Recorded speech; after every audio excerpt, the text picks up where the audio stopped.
In today's video, I'm going to teach you how to save hundreds of dollars a month without having to get 17 side hustles.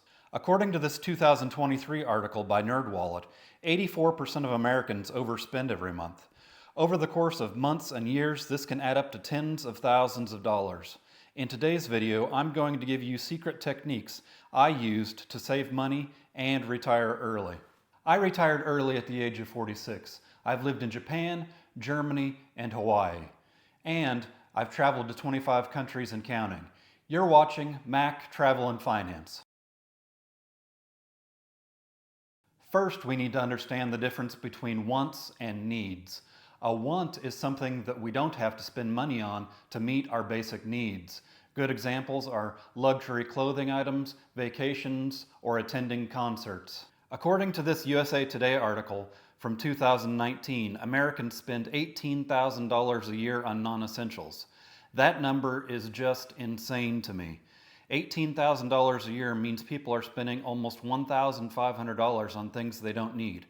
Keep in mind, this article is 5 years old, so the numbers are likely higher today due to inflation. A need is money that we spend on items that we all need to survive, like housing, food, water and electric, and of course, bacon. It's important for us to find the right balance in our budget between wants and needs.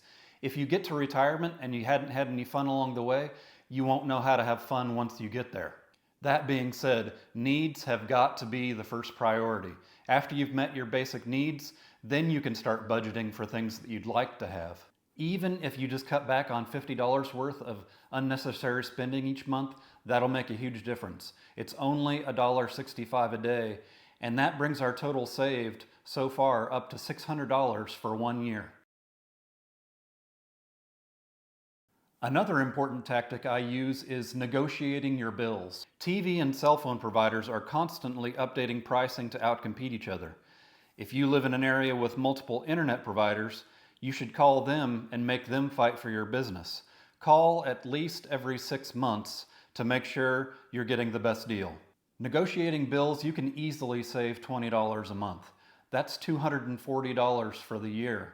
And that brings our total so far saved for the year up to $840. If you're excited to learn how to save at least another $2,000 this year, go ahead and subscribe now. The big thing that I want you to focus on when it comes to food is eating out. That's where we can save the most money with the least amount of pain. A really effective way to save money here is to take your lunch to work. According to a survey done by Visa, Americans spend $53 a week on lunch. Another great way is to cut down on food delivery, like Uber Eats and DoorDash. Again, I'm not saying that you need to totally eliminate eating out. If you can just save half of that $53 a week on lunch, that adds up to $26.50 a week. $26.50 a week would add up to $1,378 a year. Now we've saved $2,218 so far this year. Another great way to save some money, and you can do this one from your couch, is with banking. You can check interest rates online, and then you can contact your current bank and ask them if they're willing to match or beat the advertised rates. Another option is to shop for banks offering bonuses. Citibank is currently offering a $300 bonus to open a checking account.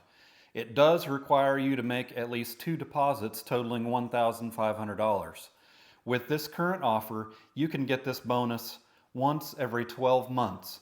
Full disclosure here, I am a Citibank customer, but they really don't know that I exist. They aren't paying me to talk about this $300 bank bonus. And if you sign up for this bank bonus, I would not profit not 1 penny. So that being said, I will leave a link down in the description. Now, my wife and I recently completed this bank bonus offer, and we used the same $1,500 to do it. I opened up an account, we transferred in $1,500, I got the $300 bonus, then she opened up an account, and we used the same $1,500 for her to get her bonus. Interestingly, there is kind of a side hustle out there where people use these bank bonuses, and some of them make up to $10,000 a year. Now, one thing that I do want to mention is these bank bonuses are considered taxable income. Using that bank bonus, we'll add another $300 to the money that we've saved so far. For the year, we've saved $2,518. Do you want me to cover other bank bonuses in future videos? If you do, go ahead and type bonus down in the comments below. Now, we do still have a lot more money to save, but before we get into that, I just want to take a quick second and thank you for watching today's video. Without subscribers watching, I'm just a guy sitting in my office talking to my ceiling fan and my snoring dog. Okay, let's be honest. When it comes to daily spending, what we're really talking about here is Starbucks. It's pretty easy to spend $5 a day in any coffee shop. Now, if you do that 5 days a week, that adds up to $25.